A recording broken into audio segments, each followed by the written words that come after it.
can become great at doing the things that we do well, the things that we focus on. Like I think our audience is great at selling liberty. I think we have been amazing at doing that.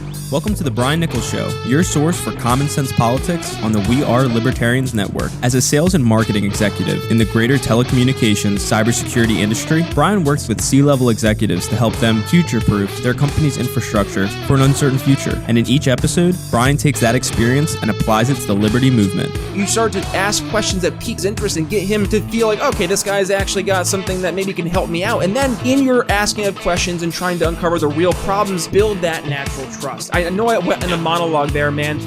Instead of focusing on simply winning arguments or being right, we're teaching the basic fundamentals of sales and their application in the world of politics, showing you how to ask better questions, tell better stories, and ultimately change people's minds. And now, your host, Brian Nichols. Hey everybody, it's Oliva Rondeau, and I'm super excited to be back on the Brian Nichols Show for an exclusive little segment of Rondeau Thoughts on blue checks. And now I am so excited that Brian let me know that I can do a whole 10-minute discussion with myself about dunking on blue checks because, honestly, I'm a little bit biased. I'm not going to lie at all. I applied for a blue check, and because I think that I fit the requirements of getting a blue check. If you haven't applied before or haven't looked at the requirements, it's split up into a few different categories. There are different requirements to apply if you are, say, an athlete rather than a politician. So the category I fit into the most was journalism, because I am a journalist, but Twitter doesn't seem to think so. Met all the requirements, actually. All I had to do was scan my government ID, which may be a little bit uncomfortable, to upload a link to an author page from a verified news source, which I have several of, and also upload 3 links from the last 6 months of me writing for an accredited news source. So I have about a dozen in the last month. It's stupid to think they would accept me. I think I have how do I say this? Maybe a stupid sense of optimism that Twitter actually likes me sometimes. Around January 6th, when our country saw the worst thing since the American Civil War, I lost 10,000 followers on Twitter. If you couldn't tell from my voice, that comparison was sarcasm. I really wasn't fazed that even happened. Sure, it was surprising, I guess, but I think everyone kind of expected something like that would happen. I made very few tweets about it because I saw so many people getting banned. Regardless, I lost 10,000 followers that week. I went from 46,000 to 36,000. But since then, I've gained about 30,000 followers, and my engagement is better than it has ever been before.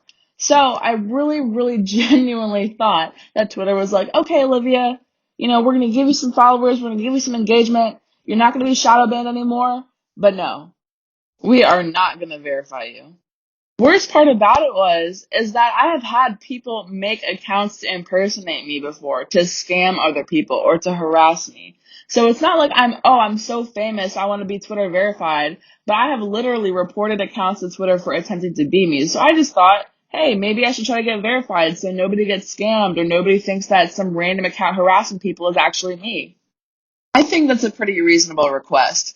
Another thing, which is actually unfortunate, but because every little tiny journalist on Twitter has a blue check, even if they have like 200 followers, it makes it harder for me as a journalist to connect with people who see that I'm not verified, who see, hey, I don't think she's actually a journalist, or maybe she's just a grifter, or maybe she's just a right-wing extremist that isn't verified by Twitter. And maybe, you know what, maybe that's all well and good and true. But it does make it a lot harder for me when the other grifters are verified and I'm not. So I just wanted to get that out of the way before anyone accused me of being salty just because I didn't get verified. That is the reason. That is a major part of the reason why I'm salty. However, I also just have a natural hate of blue checks just like everybody else. So let's get into some of the worst blue check takes of the week. So if you have been on Twitter for a while, you have probably unfortunately ran into Pam Keith, who is a failed Democratic Senate candidate and a Navy veteran. We'll see why it's so ironic that she's a veteran once I read this tweet that she made on the 20th anniversary of 9/11.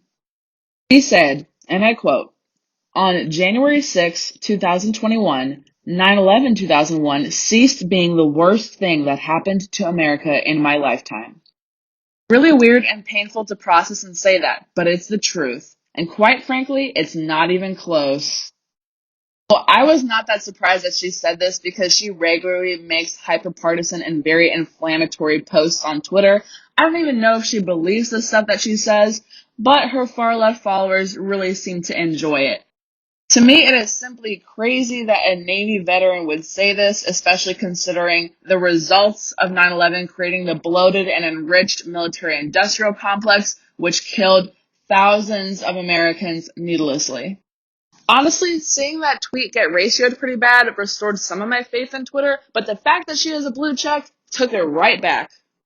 On to another horrible 9/11 tweet, this time from somebody named Jen M. Jackson, PhD, a self-described abolitionist, writer, professor, and gender flux who uses all pronouns. Alrighty then, so let's just get into the tweet because I barely know what that means. She said, "We have to be more honest about what 9/11 was and what it wasn't. It was an attack on the hetero-patriarchal capitalistic systems that America relies upon to wrangle other countries into passivity. It was an attack on the systems many white Americans fight to protect." Holy crap! Holy crap! Did she just say? Did this lady, or I don't know, did this gender flux person just say that 9/11 was an attack on straight white men? Is that what she said? Because that's what it sounds like she said. So only a few days later, this sad blue check made the following tweet, which I feel like is pretty ironic. It goes, "There's so much hurt and pain on the timeline. People losing their parents, people fighting through cancer diagnosis and chemo, people losing children, people not sure how to pay their bills. I just want everyone to feel safe and held." So the 3,000 victims and their families of 9/11 don't really matter because it was just an attack on the heteropatriarchy, which is a new word that I've just learned today, by the way. And the systems that white Americans just cannot bear to lose. Because that's all 9/11 was, of course, right? Somebody take this lady's blue check away. I am serious. I am serious. Please, please. Let's do another one for my favorite blue checks journalist, Brian Stelter.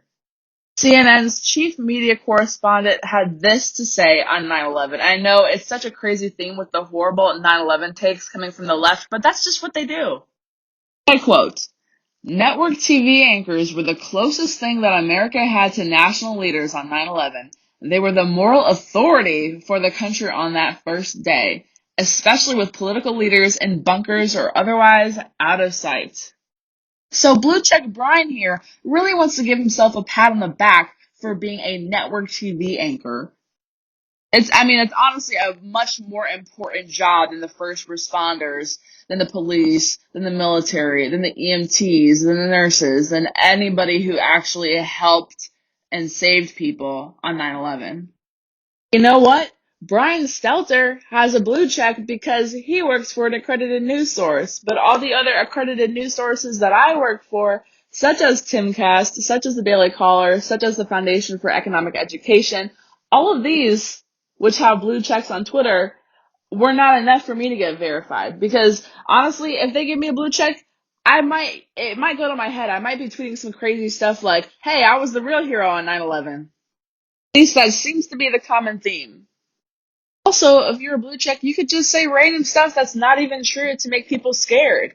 Stephen King, who is actually one of my favorite authors, but is probably one of the most annoying blue checks on Twitter, had this to say on September 10th. Quote, "1,200 people dead of COVID yesterday in Florida. Not the total for a week or a month, but one single day." I might sound like a hypocrite for saying this, but one of my good friends is a blue check, and he might possibly be the only good blue check. My friend Brad Palumbo just had to correct the record, and so I will read the correct numbers from his tweet, which he provided a source to, unlike Stephen King. False. Those deaths did not all happen over the past day and span back weeks. The backdating of fatalities shows now that more than 7,600 people died in Florida in the month of August, the entire month. That equates to an average of 245 deaths per day in August. not 1,200, not 7,600 per day. It is just a ridiculous claim that Stephen King had no source for. But of course, his far left, COVID evangelical followers just ate it up like they usually do because they just believe everything that blue checks say. So after seeing all this and countless other horrible blue check posts, I have come to the conclusion that, hey, maybe I don't want a blue check. Yeah, maybe things would be easier for me on Twitter, but is it really a marker of something good? Not necessarily. I think I am okay being unverified. Thank you guys for listening to this segment of Rondeau Thoughts where I dunked on blue checks for about 10 minutes on the Brian Nichols Show. And thank you so much, Brian, for allowing me to do that. I hope you guys were motivated to go follow my unverified Twitter account at Rondeaulivia, RONDEAULIVIA, or on Instagram at rondo.olivia, where I talk a lot of crap about stupid journalists, unlike myself, because I'm a good one. So thank you guys for listening, and again, thank you, Brian, for having me on the show. Thanks for listening to The Brian Nichols Show. Find more episodes at briannicholsshow.com. If you enjoyed today's episode, don't forget to subscribe. Want to help us reach more people? Give the show a 5-star review and tell your friends to subscribe too. Find us at briannicholsshow.com and download the show on Apple Podcasts, Spotify, or wherever you listen to podcasts. Follow me on social media at bnicholsliberty and consider donating to the show at briannicholsshow.com/support. The Brian Nichols Show is supported by viewers like you. Thank you to our patrons, Daryl Schmitz, Laura Stanley, Michael Lima, Mitchell Mankiewicz, Cody Johns, Craig DaCosta, and the We Are Libertarians Network.